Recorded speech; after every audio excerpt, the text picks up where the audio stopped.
Tuesday topic. Today I want to talk about imaging.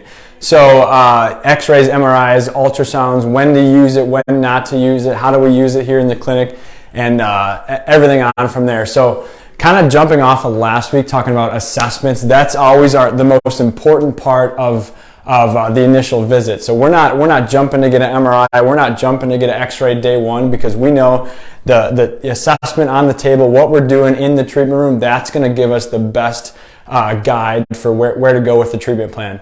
However, sometimes the imaging is necessary. We get an athlete walks in, we get a soccer player, turns their ankle, we're thinking it's maybe a little bit more severe than your typical ankle sprain. That's when we'll go for some of those imaging modalities to give us a better picture, to help guide the overall plan, to help take surgery off the table, or maybe go with that next referral, give one of those consults. But if we get someone that walks in, maybe not an acute injury, has had this low back pain for 4 months, nothing really happened, imaging may not be the best option at that point. It's not going to help us too much.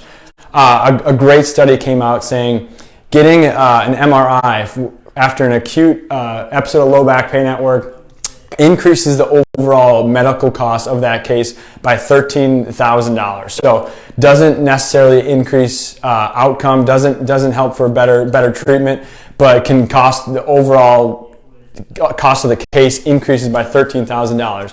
So that's included radicular symptoms versus non-radicular symptoms. Didn't really make a difference, didn't change the treatment.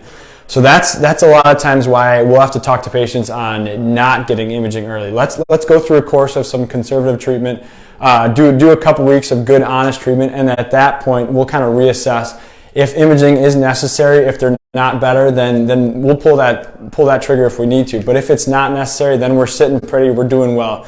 And the final point on that, the importance of the assessment there. So if we get an image and we see someone has a labral tear after they had some shoulder pain, we don't necessarily know that labral tear happened when they injured themselves. That could have been there for a while, and now we're kind of skipping the assessment. We're jumping right to that diagnosis, and it's not going to allow for the best outcome. So, and sometimes the imaging isn't the issue. It's the education off the imaging. That's a little Michael Shacklock there for you. But so that's kind of our ground rules for when to image, when not to image. It's not always necessary, but we'll make that good clinical decision and get you guys the best outcome we can.